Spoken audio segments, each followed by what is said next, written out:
What's up, dudes? Dudettes. Because I know at least Miss BBT's watching. What? Holla. Bitch be drinking, chilling. Had a busy day, and then followed that up with an even more busier afternoon doing some yard work as I was waiting for this Ravencoin network to settle itself down. The network right now I think is around 4 terahash. See the difficulties at about 71,000. It's up to 5.4 terahash. I've seen it as low as, it went down as low as 2 terahash, lightly coming up because the profitability is a lot higher on Raven right now. So now we're at the difficulty of 71,000. We were at the difficulty of 59,000 a couple hours ago. So that's what's in your calculation to figure out what your relative rate of return is on your, what your rig can put out from, if you have a PPLNS pool, which means you're just sharing, you're providing your hash power to that pool, and that pool is winning blocks, and then you're going to get a proportional share of your mega hash. So you can kind of get a basic figure of what you're going to be getting in. So let's do a Ravencoin calculator. And a lot of these calculators are not, some of them are updated and actually calculated. I think went to mine and updated theirs today. Should say X16R. Yep, there it is, RV2. So earlier today that did not say that. And we can come in here and see how they're not pulling the difficulty correct. You need to come in here and change this. And what we're going to do is change that difficulty by enabling that. And let's put the difficulty right here in. So this is the real difficulty here. Or at least this is a snapshot of difficulty on this site, but we can get a basic understanding of it's not 234,000. So now we can put that in there. And then like for this particular rig, let's say this rig, I'll say that this rig probably will average. So a 6-card 1070 rig will probably average around 115 mega hash. There's at 110, there's a 98 on that cycle. This one had 121. I've seen as high as 140. But the average is about 115 on a 6-card rig like this. It's been powered down a little. Because this thing will run 1500 watts if you let it. So we're at 1000 watts. So let's do 1070 watts from the power standpoint, and let's do 115 on the mega hash. And we can kind of take a look at my place here. So let's calculate this. So this is going to give us at least a snapshot right now of what we're looking at.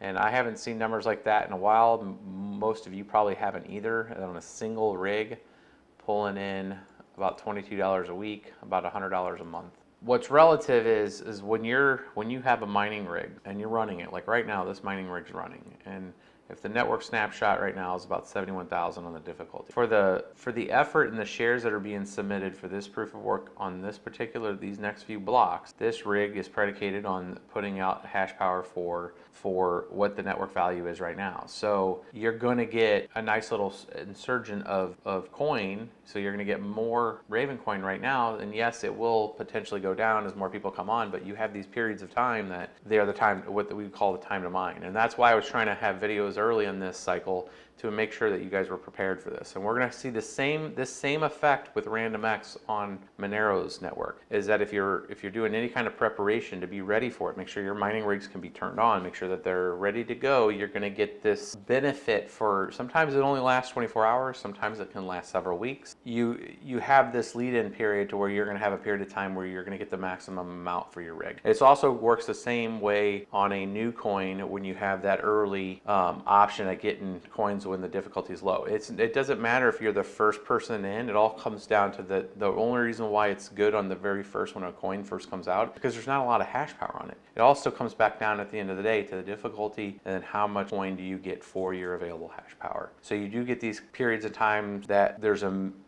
disruption in the difficulty. There's a disruption in the amount of hash power that's on it for a short period. And it becomes very, very profitable for a time. You're going to have a lot of people switch to it. So there's going to be this onboarding ramp. And really what it comes down to is we're going to see where the hash rate lands. I think it's going to land around 12, 13 terahash. That's where I think it's going to spool up to, because there's a lot of people that are out there mining Grin 31, mining Grin 29, mining Beam, mining a handful of other currencies. They're going to look at that and go, well, why am I mining this right now? because I really should be looking at my ROI if I haven't made that. Now, if you've already made ROI and you're covering your expenses, you may mine another coin that you're going to have a ramp up of the available hash power that's out there. And when you look at coins that were very close to the same profitability level, Ravencoin sat around 6 to 7 terahash, and then when it's had a few increases a few times to where it's went up to close to 1,000 satoshis, we saw the network effect of when it went to 1,000 satoshis.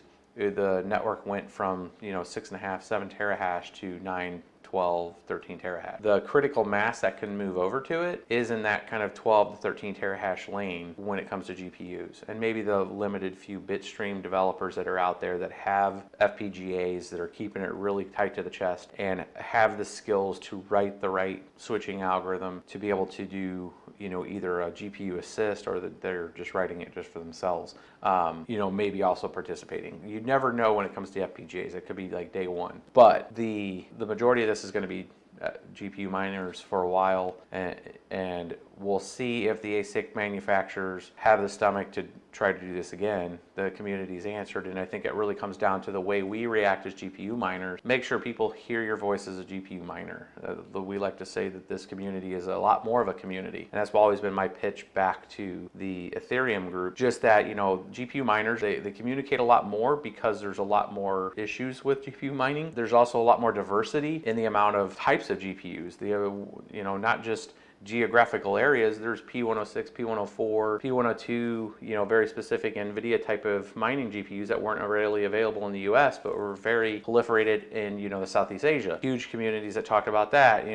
There's this natural order of having that retail connection to be able to do GPU mining, that anybody can be involved. Somebody could jump into the stream right now and be like, dude, this dude has like 6 graphics cards, what the hell is he talking about? And then do some research and become a GPU miner overnight. Like, the ability to onboard is faster, it's quicker, it's not with the huge amount of risk of what an ASIC would provide you, where you drop $600-700, maybe $1,000 on a piece of hardware, and then overnight, something like this can happen to where it gets forked, or it just comes out of profitability because there's newer hardware out there, and now you have bone anchor, where I could plug in a 7870 in this or a 7990 and get this to work. A 7990 with the right kernel, we could get to work on Ravencoin.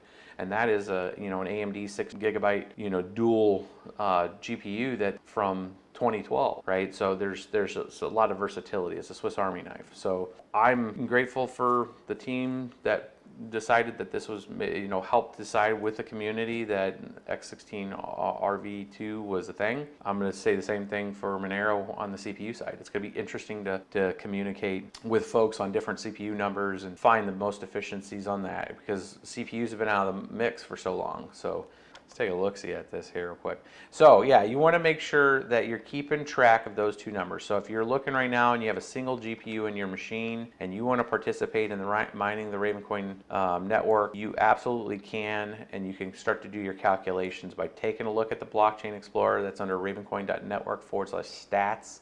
If you scroll down here, you do a little refresh here, we can take a look and see if it's been updated. We have another snapshot. Yep, so 72. Let's see if that's the same number. 72380. Copy that. It's changed a little bit, so it's 47. It's went up a little bit. So you can highlight that if you enable that under what to mine. You can paste that new difficulty in there, and then you put your relative hash rate in this area. So again, this rig, let's just say if this rig was able to maintain 140 at 1,125 watts. I think if I give it a little more wattage, it actually gets a little more out of it. And then we can calculate this and we can see what the rate of return here is. That would get us back to about 1,300 Ravencoin a week. This machine should average, as long as that difficulty was static, it would be around 8 coins. So you can do a differential on that. And for people that do not know on how all that works, this is an estimation if everything was perfect, meaning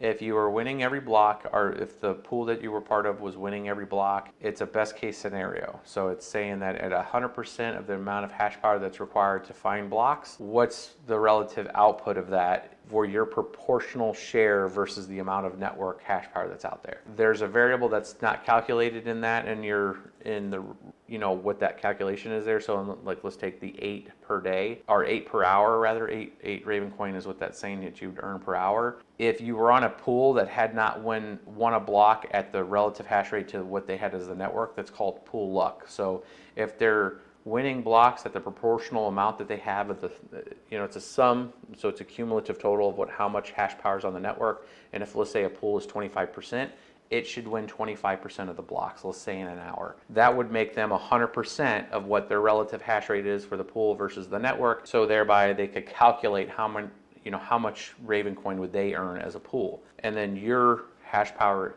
input into that pool, you get paid proportionally of the shares that you submit on the cumulative total of everybody that's doing it to that pool. So it's kind of a long way of saying that your numbers may vary, but they should come really close to that. And sometimes if a pool's if it's having a good string of luck where it's at like 108%, 110%, I've seen some pools sometimes to where they're winning 10% more blocks than they quote unquote should. It's just they're very lucky, so their luck percentage is 10%. You would get a little more than what your hash is saying that you should be able to get. So there is some other variation in there when it comes to how much does your pool charge when it comes to do a distribution to send you your portional shares of coins. So you have that, and then you have when you go to like doing any kind of exchanges, when you look back to how much is that USD value. That USD value will change because that USD value right now is being calculated off the price of Bitcoin.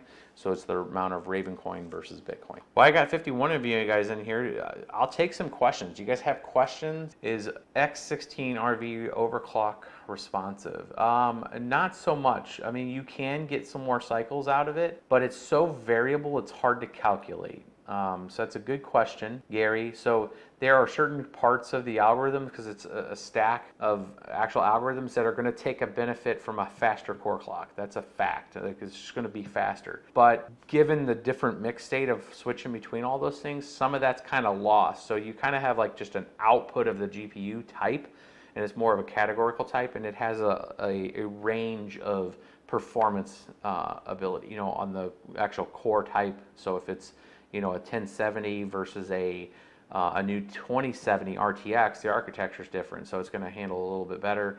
But from a speed standpoint, I have never found a real.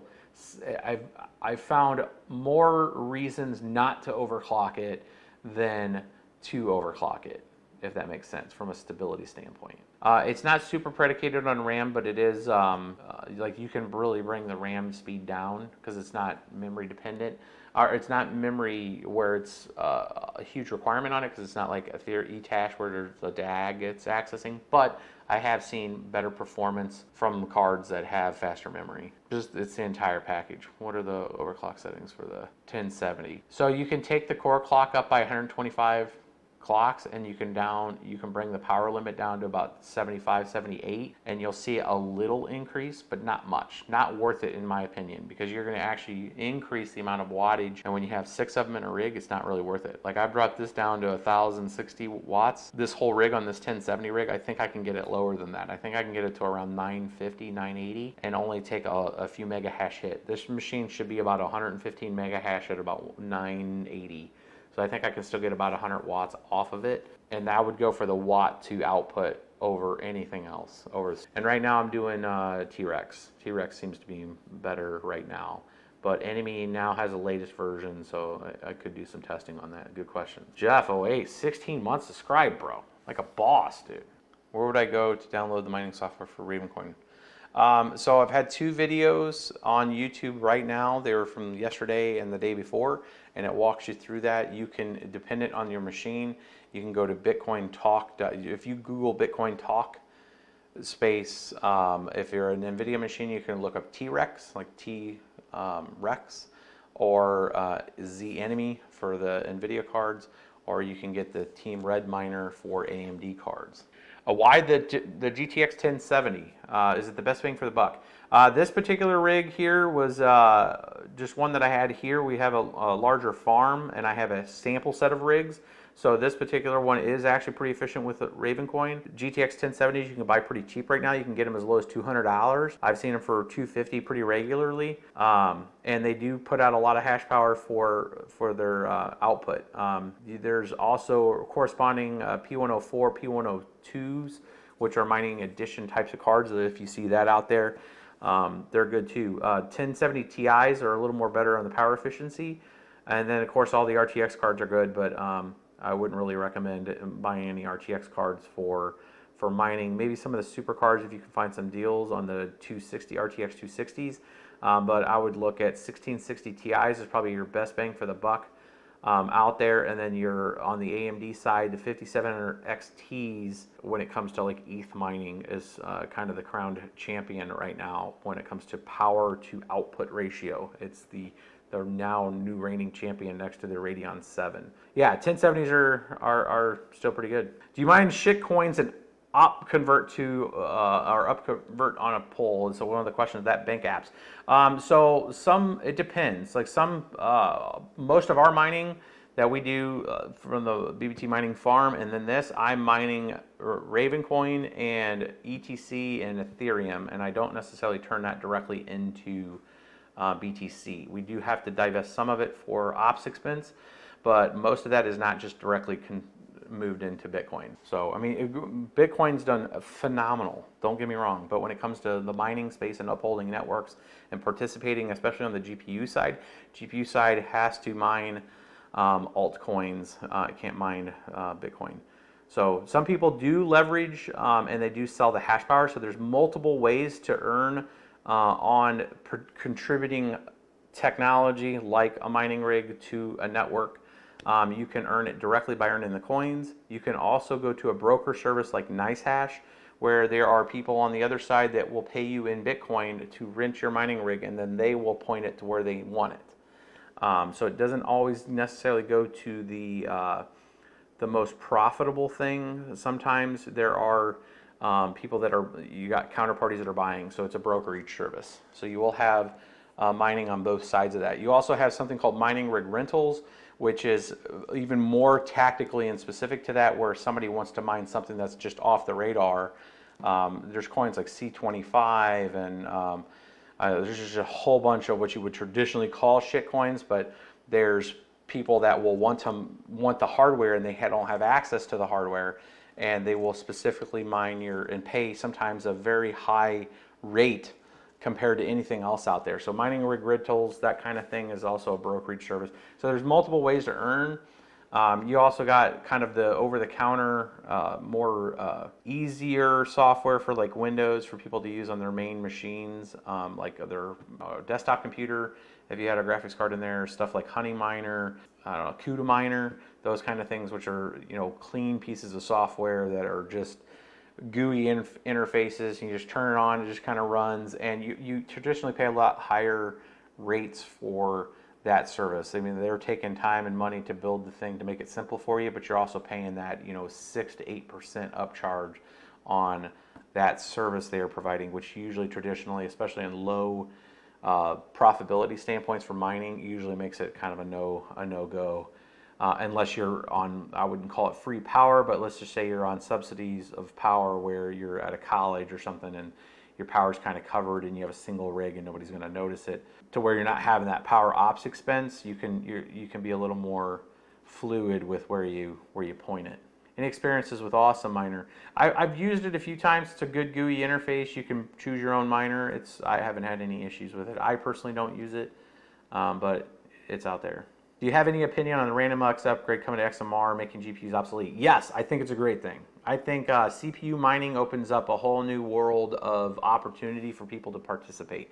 Have a good GPU, but also want to participate in mining. And RandomX is an algorithm that Monero, the XMR proof of work currency, is moving to. RandomX uses a pretty complex series of process to where it's really designed to be run on a CPU, and also has paging over to system memory to try to keep it from just IoT devices and getting put out on botnets and that sort of thing. So there's some protections on that. As we get closer to Monero making that hard fork, I'll get very specific on it. So if thanks for those follows, guys. If you guys are interested in understanding the tech behind that and how that functions and why that's cool, I'll be covering that. It's interesting to bring the CPU in the loop, because now you're gonna have all these Ryzen processors that are crushing it, and you're gonna be able to use that and actually earn like you had a GPU and not spend near the electricity. Let's see here. Any thoughts on Ryzen mining for RO?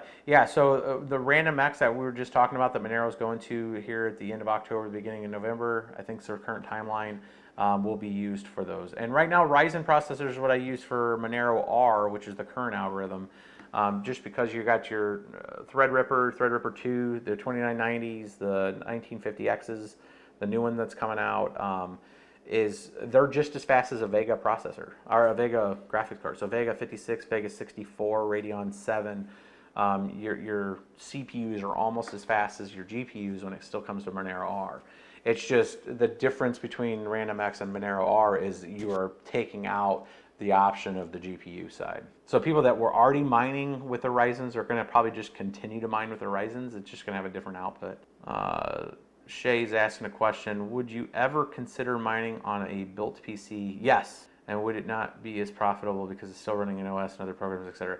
So most mining is done, like efficiency and time standpoint, you do it with like Linux. You can set it up to where it's just purpose built. It doesn't really save you much power. I did that test a long time ago to see, the difference between Windows and Linux, and am I actually able to shave some power down? At the end of the day, it was like a couple watts. Because the OS and the load of the OS itself on the CPU chipset and memory, even if you shut down services and everything else, at the end of the day, when you have a minor program running and any kind of telemetry of monitoring it, it's spiking the CPU just enough that it doesn't really save much of a benefit on Linux to Windows. There's not a huge savings on that. Most of your power usage is on the riser and on the GPU itself. So agnostic to operating system, you can pretty much take that out from a Windows, Linux, and that. Where it really comes into is efficiency and setup and just stability. Windows is Windows, and Windows will do all kinds of other stuff. It's a Swiss Army knife of opportunities to mess up. If you take out a lot of those variables using like a mining OS, you have a situation where it's just smoother. So a lot of gaming rigs I have down here I'll use as mining rigs, especially in times right now that where you have good opportunities to do some mining and earn some coin. Does cooling ever affect the efficiency? Yes. Cooling does affect the efficiency. Most cards these days, especially a lot of the modern ones, they all will temp throttle if they get too hot. So usually you gain, the card will burn as fast as it can from a hash rate all the way up to 100 Celsius. But what happens is most of the modern cards start backing the card's performance down. So you have a net decrease in the hash power of the card. It's not that the efficiency of the mining gets worse with the heat, it's that the card backs itself down. So they protect themselves. But there is a voltage and an output efficiency that you try to hit when it comes to the best mega hash output, what the output of the card is versus what you're using for power. All right, bros, I think I'm gonna wrap this one up. I got some more follows. Guys, stay tuned, and I will catch you guys in a bit.